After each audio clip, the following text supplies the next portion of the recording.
Hi, this is Jerry Coviello, a member of the International Federation of Fly Fishers Fly Tying Group, to show how to tie the Royal Coachman Wet.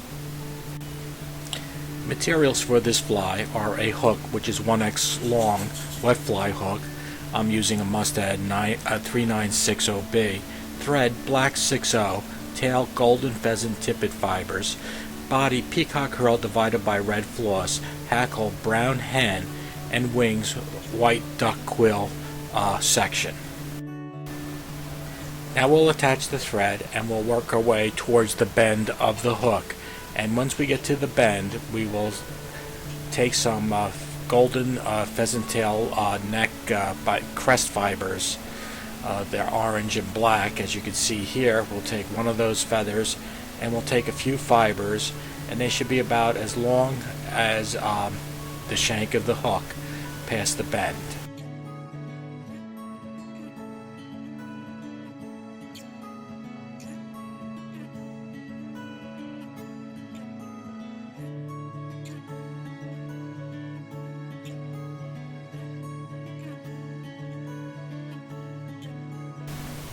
Once the tail has been tied in, we will bring the thread back to the bend of the hook, and now we will select a peacock herl, and I like to use the ones from the eye of the peacock because they have much more flew on them, and I will secure it at the bend.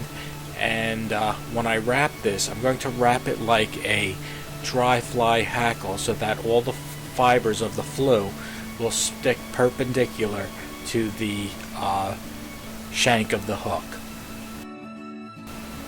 So right now I'm making one ball of the peacock herl.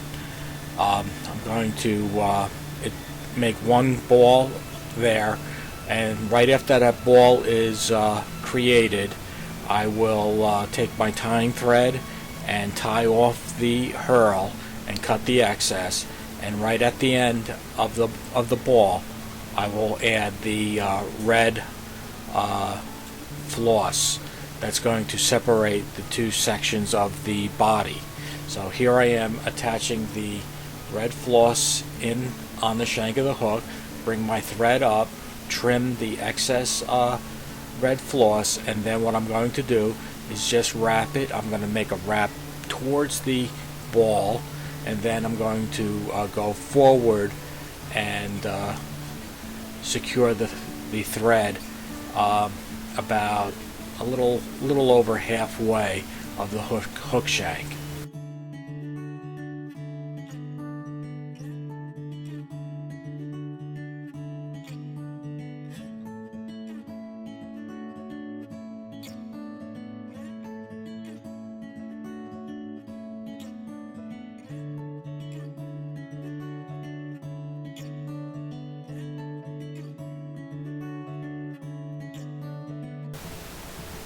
Now I'm going to take another peacock herl, and I'm going to secure it right where I left off, trim the excess, and I'm going to wrap this peacock herl the same way I did the first ball, and I'm going to make the second ball. I'm going to make a couple of turns back towards the bend of the hook, and then go forward towards my stopping point will be about 75%, 60% of the way from the bend of the hook. So I'm stopping about a third of the way from the eye of the hook.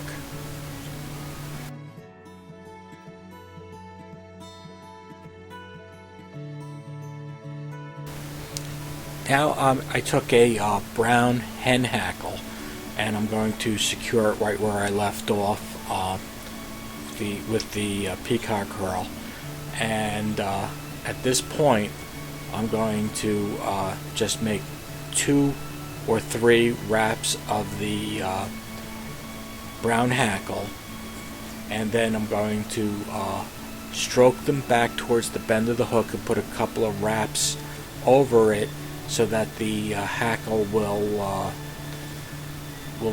bend more towards the point of the hook and downwards. So I'll even stroke them not only back but down, so that I get the effect that the the fibers are slanted towards the point of the hook.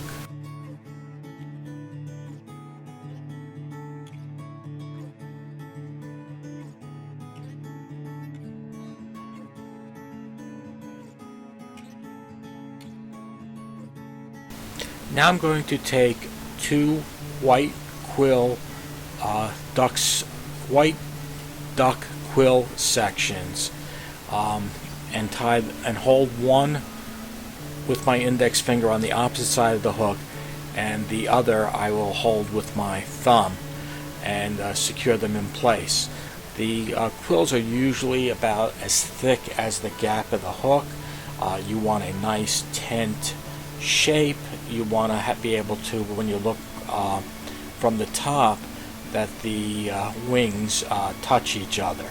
And then at this point you trim it at an angle, as so, and then you will create a head by wrapping it down towards the eye and back to get a nice tapered head. And then I'm going to add whip finish it, and then add head cement.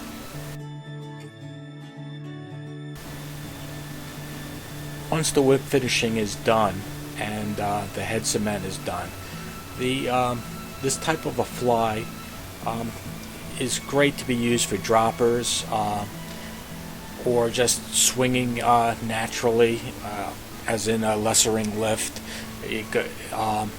I have caught many brown trout and brook trout with this fly pattern in many streams. It's an excellent pattern to tie. It's a beautiful pattern to tie. It's very colorful, and it's very effective. So I would suggest give this fly a shot and tie a couple and put them in your fly box. I like them in sizes 10s down to 14s.